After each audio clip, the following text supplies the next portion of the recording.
and to bring you your fix of everything related to the Montreal Canadiens. Two men who could seriously use an intervention. Your source of Habs talk, right from the rock. Right from the rock. Hello, Canada, hockey fans, United States, and Newfoundland.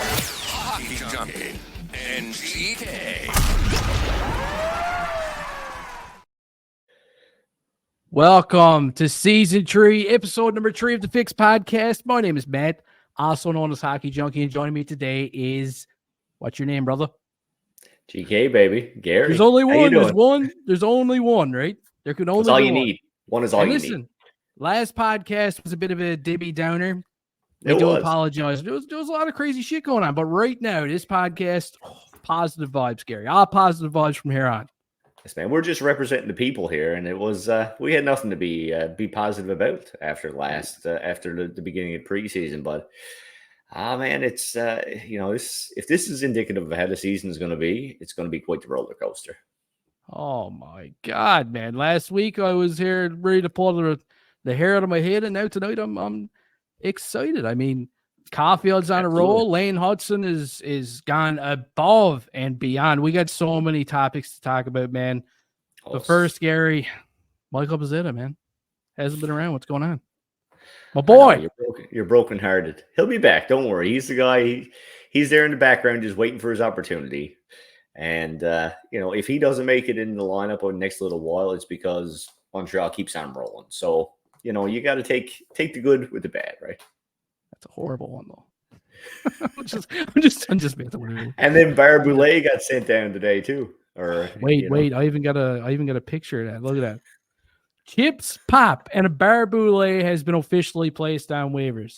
Do you think he makes it to Laval or what? Or is somebody going to pick this guy up? What are you laughing at? What's wrong with that photo? That's a beauty, man. You love your hair, don't you? Yeah, I mean, it's a good one.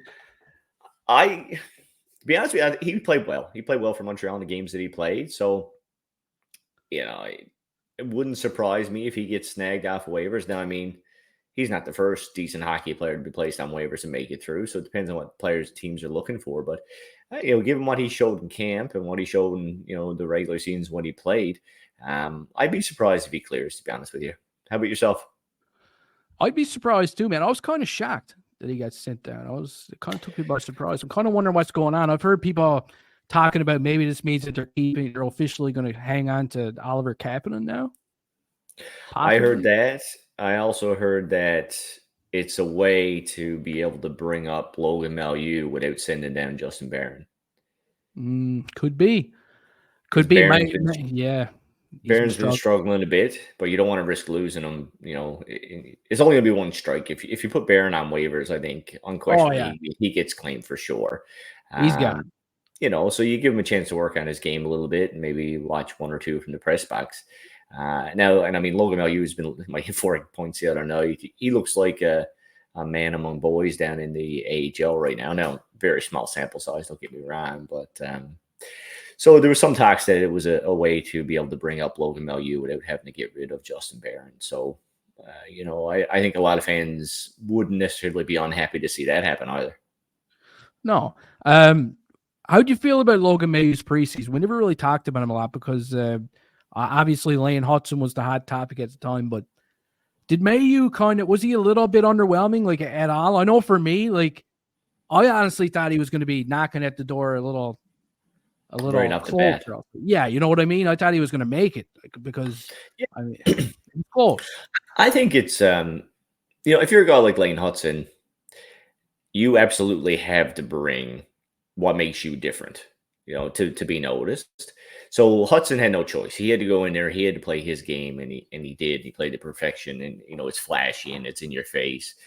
Whereas Mailloux he does have a very offensive piece to his game. He's got a lot of that in his game, but we didn't see a lot of that in the preseason. And I wonder how much is that of him saying, if I want to have a regular role in the NHL, I need to show that I can play defense.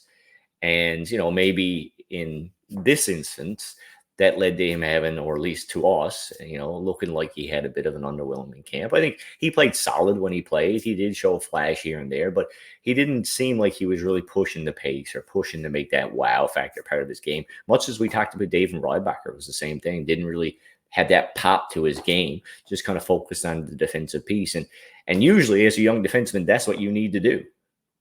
Lane Hutson is the exception to that rule. So I thought he didn't necessarily play bad in the preseason, but definitely didn't stand out. I wasn't surprised when he got sent down. I don't think anyone was really. But then he goes in the AHL and lights it up. 4 points, 2 games. Points, right? Looking good. So he's definitely, and the way, and then you got Justin Barron. I mean, they won 2 out of 3 games Montreal has right now, but that third pairing with Barron and Jack-Eye has been split up quite a bit in a short sample size like that. And, you could put some of that on Arbor Jack-Eye maybe, but I think that Jack-Eye's looked pretty good to me. He's got a goal. He seems like he's doing what he's doing. But I think a more reliable, more consistent partner wouldn't hurt him. So again, I think that, Logan Mailloux, he had an underwhelming camp, but not necessarily a bad camp. No.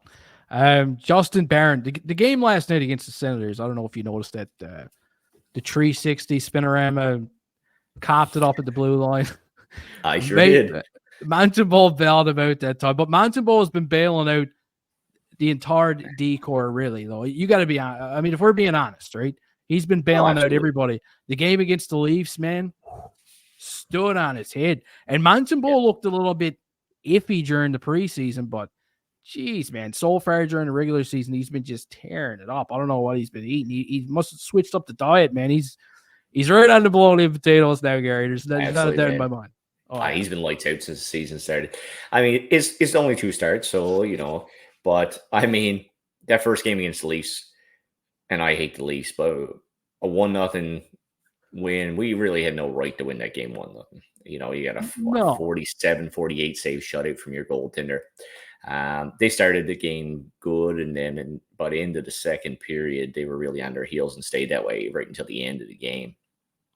The Boston game was much the same. Only Boston came out flying, and then Montreal, kind of got into the game there and had played catch up late, but we didn't get that spectacular goaltending. It didn't win. I thought though in the Ottawa game, because we're trying to stay positive here, Junkie. We're trying to stay positive, and that Ottawa game, no doubt, Montembeault made some big saves, but the Montreal Canadiens played a better game against the Ottawa Senators overall. It was a much more well-rounded effort. So if he can play like that, and Montreal can bring a more well-rounded game, a little bit better, obviously, on the defensive end of things, and still pop, 4 goals, then you're going to see more games in the win column than the loss column, I think. 100%, man. And last night it was nice seeing Alex Newhook get on the board. Hey, our boy. Absolutely, man. Check it out. Absolutely. Boom. That was a snipe, eh? Assisted nice by goal. Lane Hutson. No, other than Lane Hutson, man. And he picked up an assist on Heinemann's goal, too. You can't really see it in this video, and it's cool seeing Heinemann get his first goal of his NHL career, too. He was pumped, man. Yeah, man. And listen, the Heinemann goal in the building, they gave him the assist. Yeah? I remember listening for it. And on the jumbo, when they announced it, they gave Hutson an assist on that one. So it was just, when someone said, they gave him an extra one today, I was like, I thought he already had that one, because in the building, they gave him that one. So you were like, wait a minute, he got 3 assists last night? You're just pumped, probably. What happened? Yeah, I already thought he had 3 assists, so we're good. Yeah. But yeah, man, he had a wicked night. 4 points now in 3 games for Lane Hutson. And everybody's talking about him. It's all over Twitter, it's all over social media. And one thing I noticed is even on Sportsnet and TSN, these guys that are usually, humping the legs of the Leafs nonstop are just giving Lane's legs a little go. You know what I mean? Absolutely. Oh man, it's hard not to. And there's a lot to like about the way he plays the game. It's exciting. It attracts some eyeballs for sure. So it'd be foolish for him not to acknowledge it, I think. That hasn't stopped him before, but Oh, at the end of the day, man, he's playing fantastic, and it's exciting, it's electric, it's possession, it's stability, even on the defensive end of the game. So there's a lot to like about the way he's playing hockey right now. Again, small sample size to start the season, but really the sample size is 5 games because he's got 6 points in 5 games. If you look at it from last season as well, So it's and it's not like. We said we talked yesterday about point production, and we got a couple players in Montreal right now who are a point per game. Caufield obviously is off to a start, and we'll talk more about him now. But we did mention Juraj Slafkovsky. He's 3 games in. He's got 3 points in 3 games, 3 assists, 1 beautiful assist on Caufield's first game of this, our first goal of the season. That cross seam pass to win the game against Toronto Maple Leafs. So he's got 3 points in 3 games. He's a point per game right now, but it'd be hard pressed to say that Slafkovsky's having a real great start to the season, even though he's a point per game. As a matter of fact, some people are saying he's struggling. I wouldn't go that far, but it hasn't been beautiful. Even though he's got, like I said, even though he's a point per game. Yeah. But Hutson's 4 points over that same span have almost all been completely driven by him, by something. It's not like he has just happened to touch the puck or he's just happened to be on the ice. He's gaining the zone. He's making space. He's making plays. He's carrying the puck up the ice. He's owning the possession of the puck. He's freeing up space for his teammates. So even though some of those are secondary assists, they still don't happen if Lane Hutson is not on the ice. And that is something to be excited about, and something that you can't deny. If you're watching the games and you're watching him play, he is generating offense off his stick consistently. And we haven't seen that type of play driver in any position in a long time in Montreal.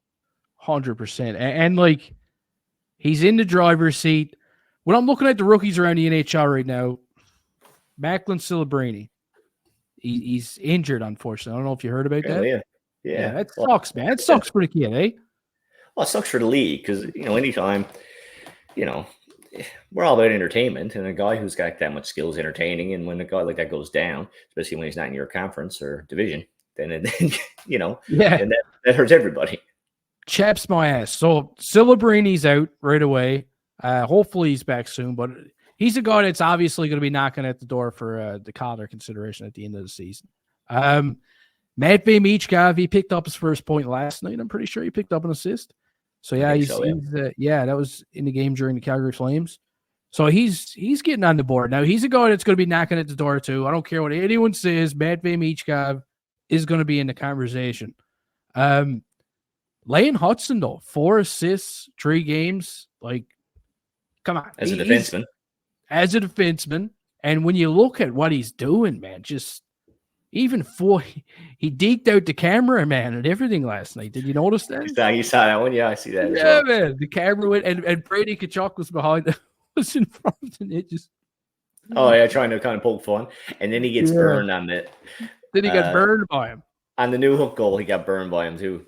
Yeah, what a meatball. But yeah, like, I don't know, man. Hutson is really, I think he's going to be in the conversation too, just as much as any of these other guys. I wouldn't even, if he can keep this up, man, look at the pace he's on. He's obviously not going to be over a point per game. I don't see that happening, but if he hits 55, 60 points, geez, Gary, he's going to be in there, man. If he hits 60 points, he's got. It's not a conversation. I don't think 60 points is a rookie defenseman in the AHL, especially if his other numbers are anywhere near where they have been over the last couple of games. Like if he hits 60 points and he doesn't have like a minus 40 or something like that, Montreal plays decently. And his underlying statistics stay good. I don't think you can deny it unless a guy like Michkov goes point per game or something like that, or Celebrini comes back and puts up point per game in the games he plays, which could happen. But I mean, those things could happen. But if he puts up that kind of production and that kind of game, I can't see him not win the Calder. But now, like we said, and I think we should remind everyone, it's game 3 of the season. So, who knows? Who knows what's going to happen there moving forward. But yeah, I mean, when you look at, like, I was reading something, and I really should kind of make a note of this. The other day, and they were talking about Lane Hutson, and one of the interview questions that they asked St. Louis, and he said, St. Louis made a comment about how his teammates are going to learn how to play with him. And as they learn to play with him, that flow and that connection will become even more, fluid on the ice. And the comment was in this article that I was reading was like, how many rookies are coming in the season in this league, like the best NHL, the best league, the best hockey league in the world. And their coach is saying, well, yeah, these veterans, by the time when the veterans adapt to him, will produce more. Like it's usually when he adapts to the game, but it's when we adapt to how to play with him, because that's better for everybody. And I mean, that's an amazing thing. So lots to love about Lane Hutson, the way he's been playing. And I mean, the big question mark, even if because some people did question the offense, most people didn't, but some did, whether it would translate. The bigger question, and probably the more reasonable question, was, would his defensive game translate? Would he be able to defend in the NHL? And again, small sample size, but over 3 games, I think the question is, yes, he can defend. He doesn't do it maybe in the traditional way, but he finds ways to do it. He uses his speed, he uses his stick, he uses his positioning, his brains, and his skating to defend a lot of times. And offense sometimes is the best defense. If we got the puck, then they can't score. So he does a lot of things right. I even see changes in him from the 2 games to end last season, when I thought he was trying to do some things, especially in along the boards, that wouldn't carry over, that wouldn't translate, wouldn't be effective on a regular basis in the NHL. Like little poke plays at the puck and kind of trying to jump around guys. And I don't see him trying to do those things anymore in the NHL. I see him, using his position, using his speed. And if he can't get that advantage, then he settles back into a more defensive posture as opposed to trying to make things happen and force things. So it's all positive around Lane Hutson right now. It is, man. It is. And, I used to call another guy my little bundle of joy one time, Cole Caufield, the Colinator. And guess what? Now I'm kind of calling Lane Hutson that, like, he's kind of like the new bundle of joy. He's wrapped up in the blanket right now. Everybody's just, everybody wants to hold him, don't they? Everybody wants to hold him at least once. But he's got that new car smell, man. He does, yeah. He's the brand new toy. Cole Caufield, though, man, we got to touch on him too. What a start! 4 goals in 3 games. Absolutely.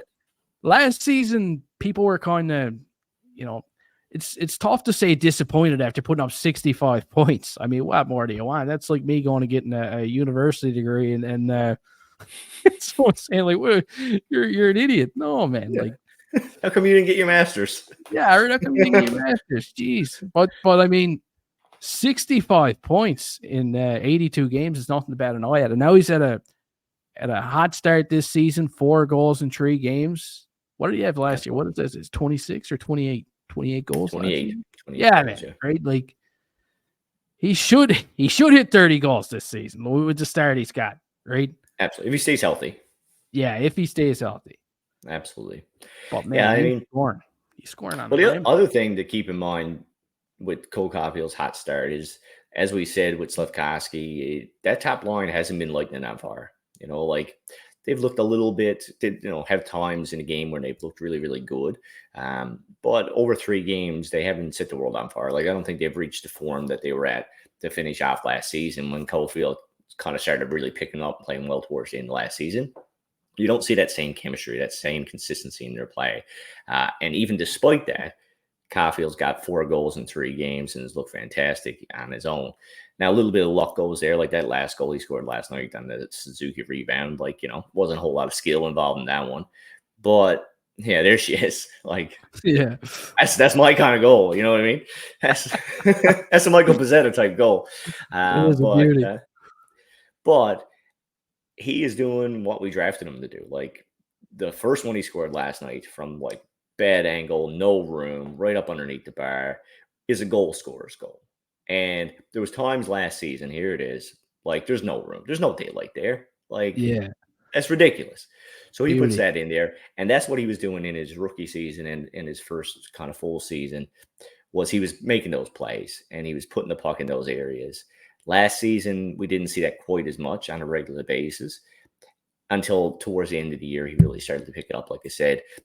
So the fact that he's got that confidence, he's feeling that swagger, and he's only this many games in, and that top line really hasn't started to chug along yet. I think, if he stays healthy, it's going to be a big year for him. And it's going to be a big year for the Montreal Canadiens. How do you feel about Nick Suzuki? Nick Suzuki's he had an assist last night, but he's not a point per game yet, and some people are already pissed off about that. But I mean, I feel like you got to give him some time. Come on. Kid's got a little bit of water in his gas right after half. Got to get that water out of the gas, man. You got to let him work it out. He's going to be good. And hey, like we talked about last day and in our negative Nelly session we had going, it was a weird preseason, super weird. They played 2 games together, yeah, maybe 2 that games, weird, not even the last one of the season. It was a weird preseason, even though they played when they played, they all played together.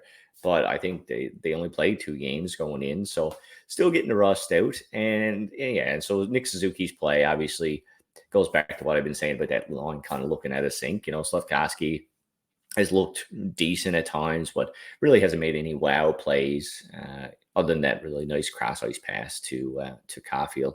And the same thing goes for Suzuki. He hasn't necessarily played bad, but I haven't seen him do a lot to create space in the offensive zone, to create separation as he crosses over the blue line, which when he's playing his best, he does a really good job of that. He doesn't look like he's got a lot of space, and there's some lateral movement, and he finds some open ice for himself and for his teammates. So haven't seen as much of that to start this season.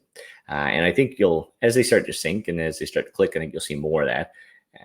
And given that, we're saying that top line is not clicking, and we've won 2 out of 3 games. I didn't think that'd be something I would say. This time last year, that's not a conversation we would have. If they weren't scoring, we weren't winning, Yeah. So the fact that they're only been playing okay, and we've managed to win 2 or 3 games is a really good sign. So we're 3 games into the season. Obviously, shit's going to change. There's a lot of stuff that's going to change over the next, 79 games, whatever. Who's been the biggest surprise so far, and who's been the biggest disappointment in these just few games? And I know it kind of sucks saying that somebody's going to be a disappointment based on a little bit of what we've seen, but I mean that's what we do, man. We're dicks. Well, you got to be. No one tunes in to just be nice to everybody. Yeah, I mean you got to be a dick. All right, I'll do my biggest surprise in a good way, and you do yours, and then we'll do disappointments. How about that? All right, sounds good. All right, so my biggest surprise, I think, to the season so far, and we've kind of touched on it, is Samuel Montembeault playing the way he's been playing. I mean, Monty played good the last 2 years he's been in Montreal. It's, and not always 100% consistent, but he's played well. But the way he's playing over the last 2 games has been exceptional. I mean, he's making timely saves. He went 5 periods without allowing a goal. And he's looked fantastic. Sometimes a goalie will pitch a shutout or, get on a bit of a hot run. And there's a lot of plays where it's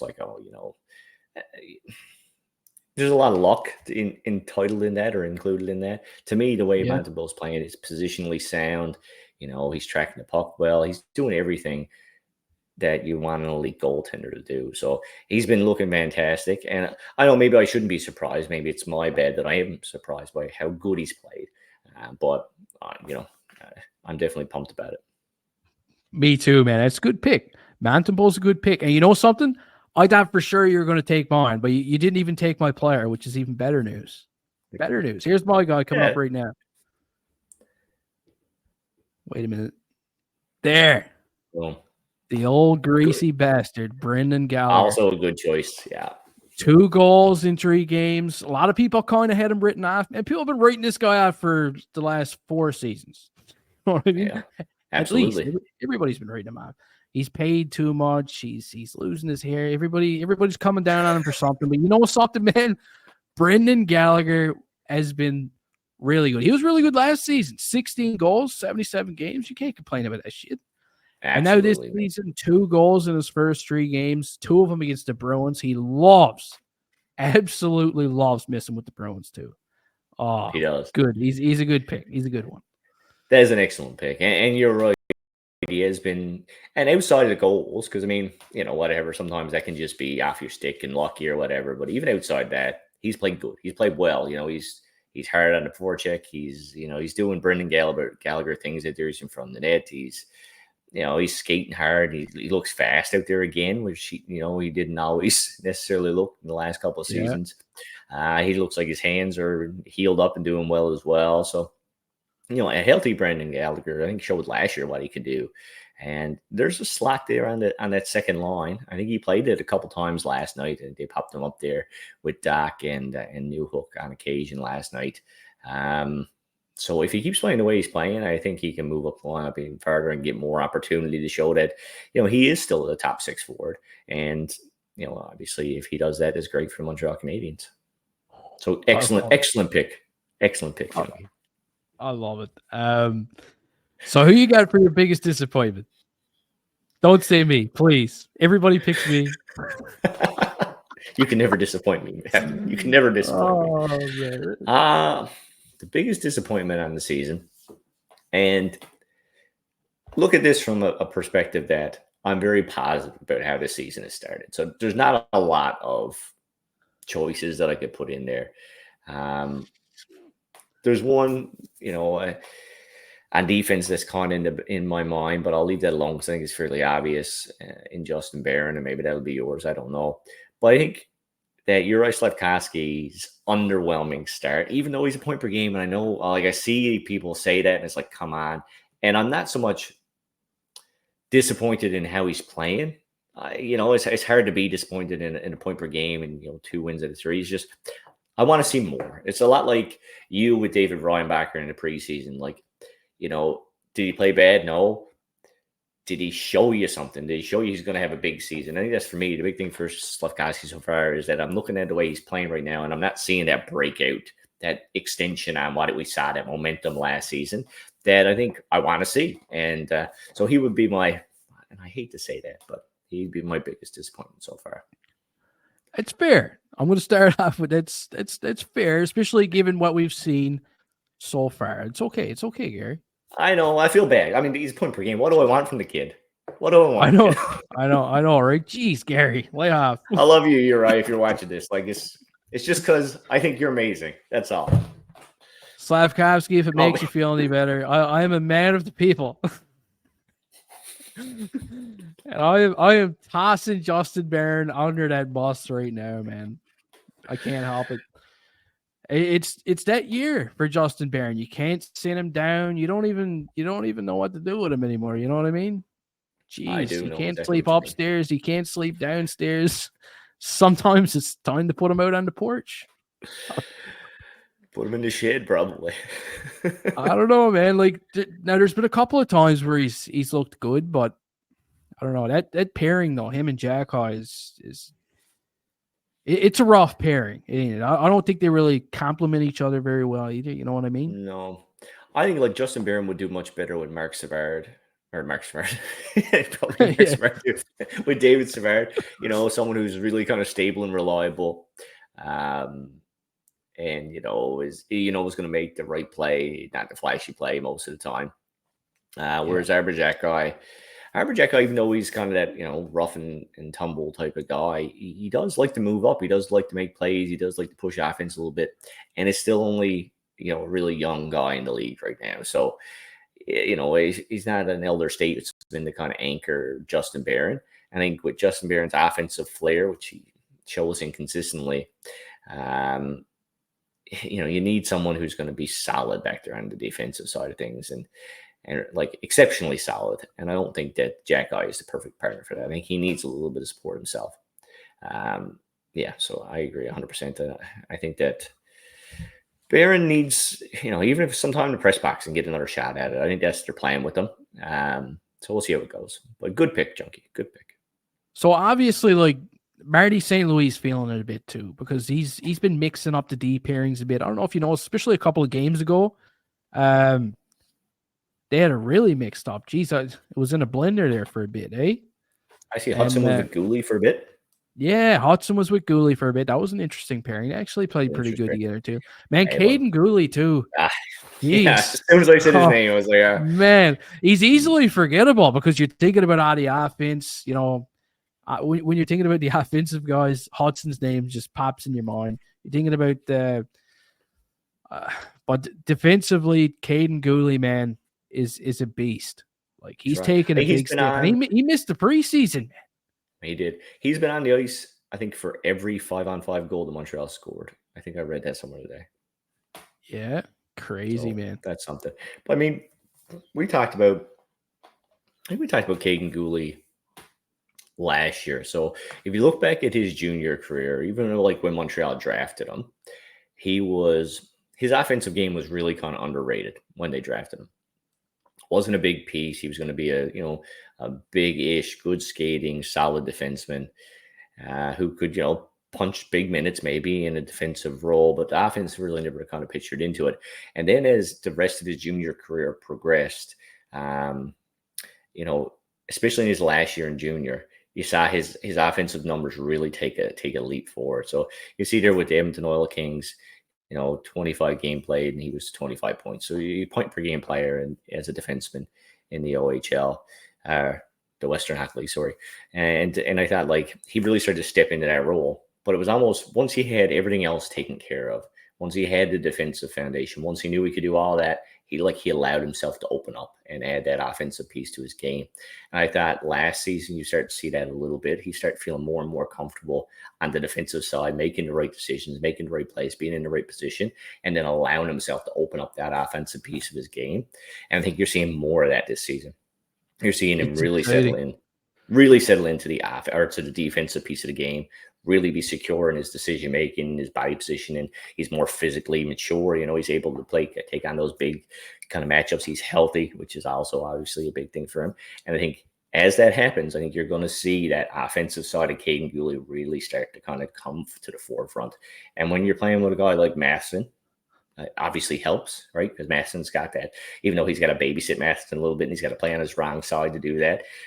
Still, those are complementary pieces. And when you see a guy like Hutson come into the lineup, the forwards are starting to expect that offensive contribution from the back end when you've got a guy like Hutson there. And I think Guhle is in a prime opportunity, a prime position to kind of step in and kind of fill a similar role on a different pairing. So, I mean, I think you're going to see big things from Kaden Guhle, and already this season, I think he's looked like a rock on the back end. When I look at Kaden Guhle too, like sometimes, man, it just skips my mind. I'm thinking like, man, this kid's like 28, 29 years old. No, like he's 22 years old playing like that's unreal, isn't it? He's a young pup, and you can rely on him in any situation at all. You can trust him on the ice. We talked about a bunch about Montreal not having a legit number one stud defenseman. We talked about that.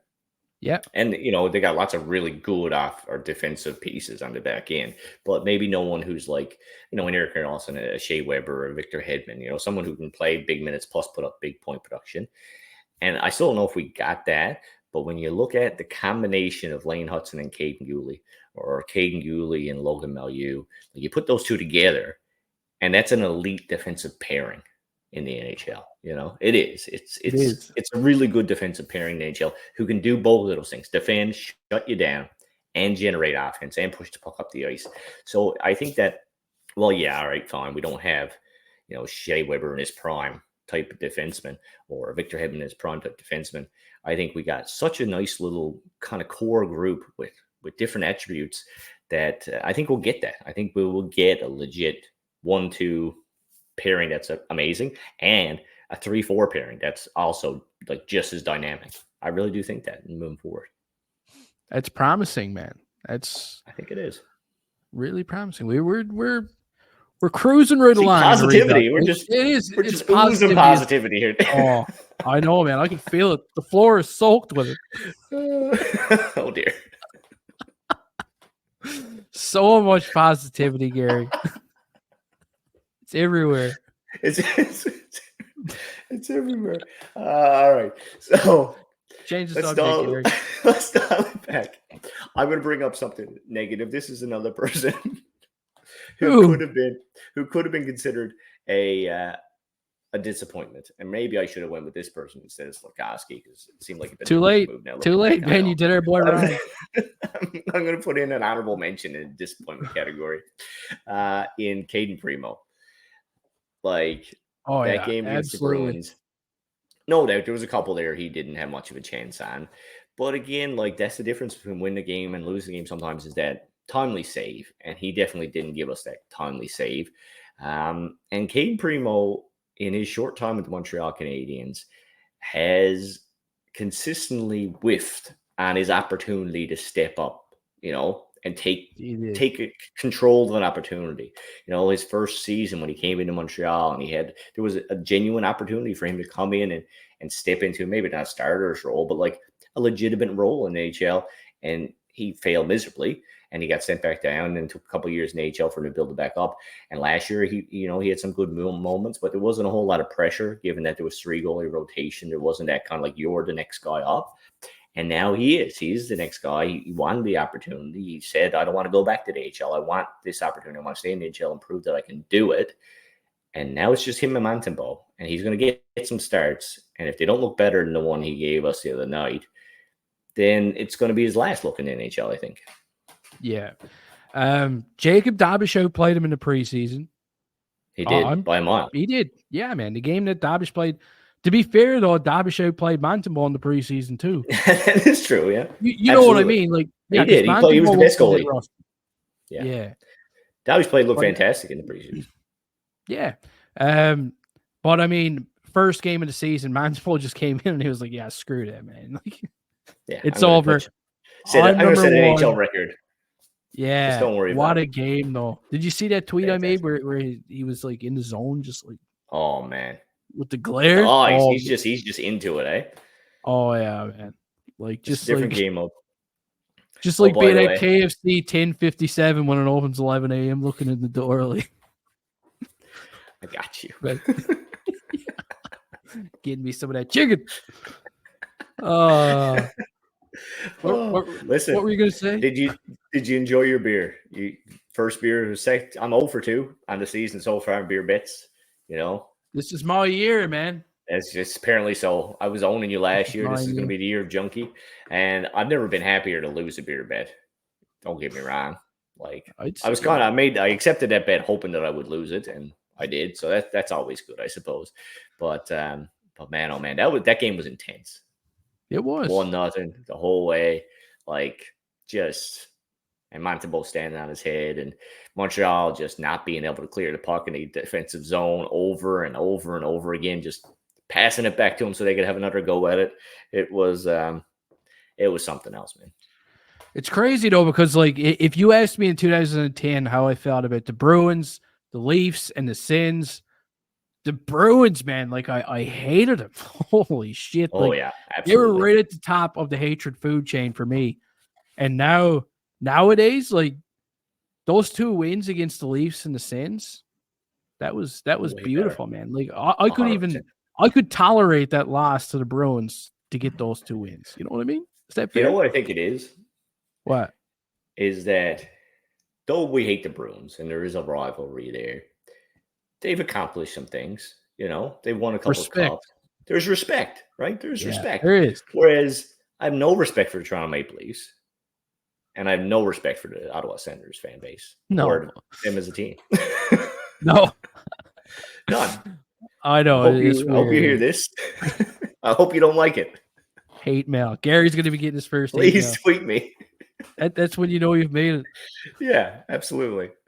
What do you think of this? Let's be honest. You don't like me either. What do you think of this, Gary? What's this? Oh, I love this. This is mustachio. Look at that. Look at that 3 stat goals. Line. 3 Goose games, eggs. 3 games, goals. no goals.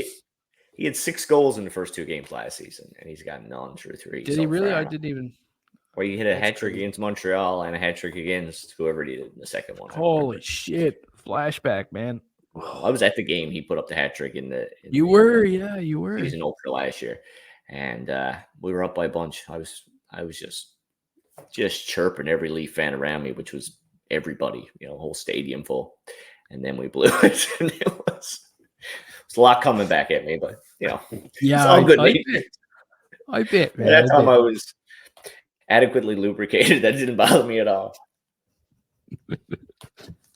Oh man! So, what do you? Man, we're goofy tonight, though. This is great. Positive vibes, man. Positive vibes. Absolutely. But like I was saying earlier in my Discord, like imagine if Imagine if it's April and Cole Caufield has more goals than Austin Matthews. Like, imagine if he just has this like disgustingly bad season, Matthews. Like, I'm talking, like for him, that would be like 26 goals and say 25 assists. That's a bad season for him. Anything less than 40 goals for Matthews would be a massive disappointment. It is. So imagine if he doesn't even get 30. That would be fantastic. That would be the best, wouldn't it? That would be like Christmas. Absolutely great. Christmas. Better is if that happened and the Leafs missed the playoffs, it'd be like, I don't need a Stanley Cup for another couple years. Yeah. That would be good. Well, I can dream, right? Absolutely. I mean, let's be honest. I mean, Matthews could bust out in next game, score 4, and be a goal per game. Like, that could happen. I don't want it to happen. We don't tolerate that kind of shit. That mustache. I know. It's greasy, man. We don't tolerate that. All right. I want to move on to some talk about some of our prospects. But before we do that, over the 3 games, we've talked about a bunch of different things. Anyone we missed? Any other thing? Like, we talked about Caufield, obviously setting the bar high for himself. We talked about the first lines, mediocre play. We've talked about Hutson. We've talked about Guhle. We've talked about the struggles of the third pair and defenseman. Anything else you think before we move on away from the main roster? What else has kind of popped to you over the first 3 games? The power play. Preseason, the power play was shit. It was Absolutely. Shit. It went like 0 for 30 or whatever it was. I don't know. At one point, who was counting? It was disgusting. And then we moved into -1 in the preseason. Yeah, seriously though. And then we moved into the regular season, and the first unit scored a goal during the first game. Caufield scored on the power play, and then since then, like Heineman scored last night on the power play. It was in like the last couple of seconds, but still. I don't know, man. They seem a little more dangerous right now, which is nice to see because, God, during the preseason, I thought, geez, can I really endure another season? I'll bet, yeah. It was ass. Listen, you're absolutely right. But, I mean, I think they've got 2 or 3 power play goals through 3 games, is it? Yeah. 2 of them come from the second unit. Yeah. And to me, the second unit has looked consistently better than the first. Especially like once the first unit gets set up in the offensive zone, they do move the puck around fairly well, but I feel like they just really struggle. Nick Suzuki, again, hasn't been winning those offensive zone faceoffs. Like, it's almost as soon as like you get that draw and then the puck is down the ice and then they got to gain the zone. And for a team that's horrible at gaining the zone, that's a real disadvantage, obviously. And then, like Matheson hasn't been able to transition the puck the same as Lane Hutson's been doing on the second unit. And I don't want to kind of jump back on the Lane train again, but there's a reason that second unit looks so good. And it's not because all of the personnel are that much better. It's because they get the zone. It's because he's creating space there and creating deception and getting the defense moving, which is key on a power play. Is if they can just stay where they are and not have to worry, then you're not going to beat them. But Lane Hutson gets everybody moving, man. He gets everyone moving. So how long do you think it is before St. Louis bites the bullet and says, "All right, we're gonna give him a shot with the big boys"? I'm going to say this. He leaves it if he keeps scoring. Like, if that second unit keeps scoring, do you think he leaves it? I don't know, man. I feel like we could see him experiment a little bit. You know what I mean? He's going to have to. I mean, look at what Lane Hutson does. I was pissed off the other night when the Canadiens had a 5-on-3 and he wasn't on the ice. Like, he should have at least been 100%. On the ice for that. Come on, 100%, exactly. Right, that's right up his alley. And then he almost got scored on the 5-on-3. Yeah, man. Like, come on. But I'm even going to say this week you're going to see Lane Hutson. That should be my beer bit of the week. Let's do it. All right. Case of beer. Let's do it. Case of beer. Lane Hutson gets moved to the first unit. Yeah, this week. All right. Even like a sighting. Like, I don't care if it's like a Bigfoot sighting, Gary. All right. Yeah. Even if it's like Madison changes 2 seconds early. It's like, he's on there. I saw him. I will screenshot it and I'll show you at the next podcast. Absolutely. Listen, if it happens, I'm glad. It's like the Leafs losing. It's like I'll gladly give you that beer because I think it's the best thing that could happen, really. But I don't know if it'll happen that quickly. My thing is that I think if it does happen, it's a sign that this week is not gone as well as the previous week. If they keep winning, if that second unit keeps producing, then sometimes status quo kind of rules the day. So you could win, you could lose. That's why it's a bet, I suppose. I've been doing pretty good so far, Gary. Feeling a little cocky here right now. Not gonna lie. Absolutely. Yeah. Feeling a little cocky. Yeah, like you should, man. I mean, you got it flaunted, buddy. You got it flaunted. Oh yeah, I know what it's all about. Michael Hage, Gary. Let's dive into the prospects here. Let's get up to our knees in prospect shit. Michael Hage is scoring again. Like, I gotta get it. What's he up to now? I know he scored last game. I think he scored the game before. I think he scored the game before that. He's on a friggin' rampage, man. 6 points in 4 games. 3 goals, 3 assists. That's good though. What a start. And like we talked about Hutson, like, sometimes points there's luck associated with that. You're playing with good players and you're getting a touch and it's going in.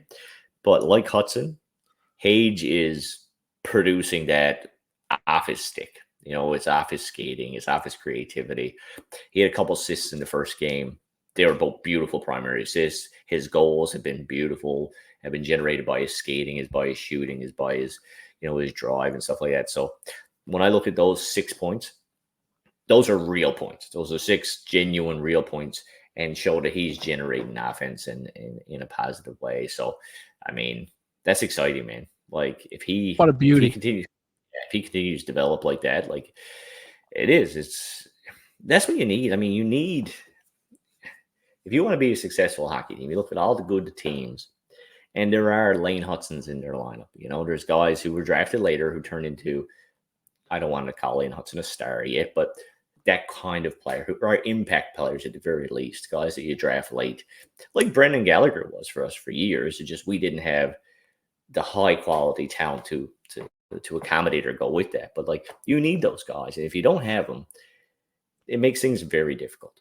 So if a Michael Hage comes in and becomes a top 6, centerman, top 2 centerman in the league, and Lane Hutson does the same thing on the back end and becomes a legit star in the league, that's when you start like really generating a lot of positivity. And that's when your window really just gets thrown wide open, man. Over the next couple of years, man. Over the next couple of years, we're going to find out all about it. But Michael Hage, one thing I like about him, too, is he wants to be a Hab. Grew up a Habs fan. I mean, how could you not just rally for the kid? Everything he's gone through, and now look at this start. 6 points in 4 games. Oh. Yeah. A Habs fan from Ontario, too. Like, Oh, yeah. Can you imagine the shit this kid had to put up with? Absolutely. A little bit of fire in the belly there. A little bit of fire in the belly. Rough. It's rough, man. It's a great story. We know all about it. 100%. Yeah, we're maybe not in Leaf land, but it's definitely Leaf land adjacent. Oh yeah, yeah, for sure, man. It's weird like that. But Gary, we got to dive into it again. 2nd week in a row. But do you know something crazy, man? A couple of days ago, they were playing 11:30 in the morning in Newfoundland. Ivan Demidov was playing, and I'm going to say he was playing. But I watched the first period. I had some spare time, right? I sat down, turned on the game, watched the first period. And you know how much ice time Demidov had in the first period? None. Didn't even see him. I seen him on the shift. I mean, on the bench. They showed like one little clip, and he was just sitting there like a friggin' duck. And then all of a sudden, yeah. And then the period came to an end, and I didn't watch. Now, apparently, he did get a couple of shifts in the 2nd and 3rd period, but I didn't see him out there during the first period.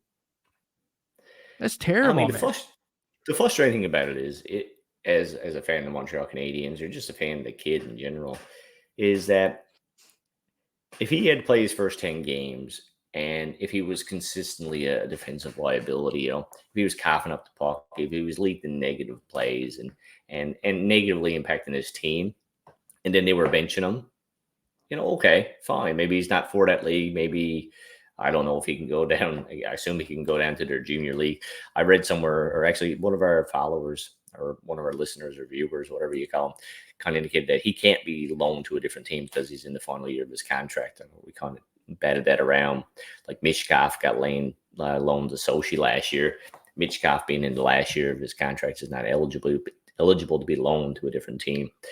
So he would have to go down in order to get more time. But to me, like we talked about, he had 8 points in 10 games. What else do you want? Like, what else do you want? It was second on the team in scoring, I believe, when his minutes started to kind of tank. So I don't know, man. It's just, it's an unusual situation to say the least, right? Where is he doing? That's like 6th to 8th. He's still 8th in scoring, and he's been playing 3 minutes a game for the last 4 games. Yeah. Well, now he was 8 points in 10 games. Now he's 8 points in 15 games. So he just went 5 games without a point because he hasn't been getting any ice time. 3 minutes. And if you look at the shit that his coach is saying, man, makes no sense. I don't know if it's just translations or what, but I don't know. He's talking about, he's learning from the bench, learning from the masters on the ice. And I'm like, man, the kid was leading the team in points. Yeah, he is the master, man. Like, let him out. Jeez. Free Demidov.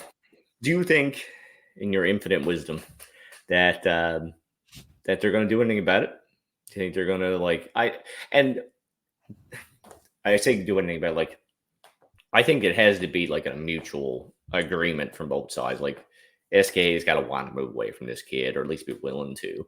And then Montreal's got to be willing to kind of, part with something, I assume, to make that happen. Gary. You think that can happen? Are they sending you over there? Look into these eyes, Gary. I'm going to make it happen. If they don't soon start giving him ice time, I'm going to lose. But you're going to see that window, to be honest, I'm going to jump out through it, man. Just like the friggin' Kool-Aid man. But no, I'm gonna lose my mind if they don't start giving him something. Well, what you need to do is you need to start clipping. What's the buddy's name? Romberg or Rosenberg or something like that. Shitberg. Shitberg. Yeah, there you go. You start like an online campaign just to humiliate him. We should. I should be head of that committee. I'll be there. I think that's something you could do. 100%. But everyone's got their talents. Going back to your question, man. Like, they're gonna have to intervene at some point. I mean, if they're not gonna play him in the KHL, or it's a year of wasted development, like send him down or something. You got to do something, even though he's just gonna torch that junior league or the farm team. Like, at least he'll play. Yeah, at least he's getting minutes. He's on the ice. Like, what's he doing now? He's not doing anything. No, I'm stressed out now. Like I said, if we talked about this last time, like if you thought they were doing it with the best interests of the player in mind, like we talked about Slafkovsky playing not that few minutes, obviously, but fewer minutes in his first year. But you could tell, obviously, that St. Louis, he had a developmental pathway in his mind for Slafkovsky about how he wanted this season to progress, and you saw that play out as the season went on. Whereas this guy just seems like he thinks that Ivan Demidov is too popular, and the fans like him too much, and he doesn't like him getting attention, and he doesn't have a contract to come back for SK next year, so he's just like, fuck this kid. He's going to sit on the bench. Shitberg.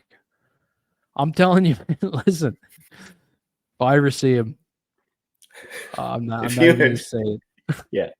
If I go to Russia in Bonavista. Yeah, if I ever see him kicking around Bonavista, look the fuck out.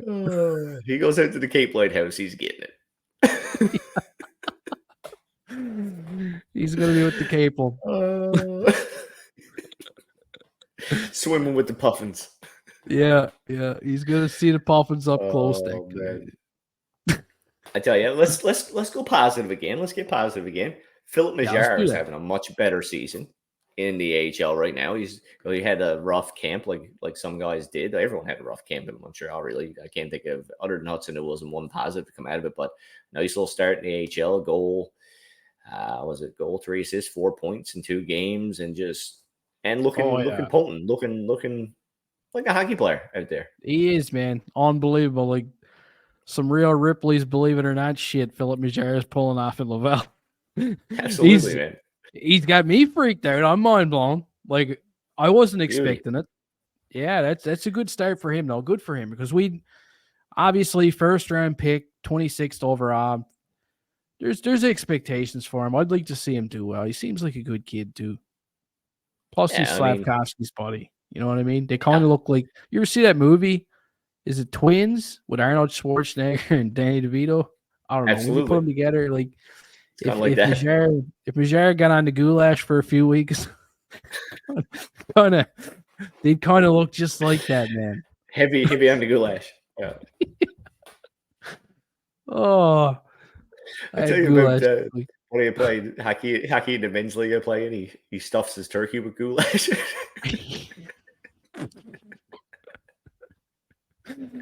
Man. The ball baloney. So we know what he did today. Absolutely. Yeah. Scooping goulash out of a turkey's ass all day. Oh my God. Happy Thanksgiving to all the viewers. Absolutely. Happy Canadian Thanksgiving. Yeah, that's right. Yeah. Americans can celebrate theirs in another little while. I hope you all had a good turkey today. Lots of goulash. Absolutely.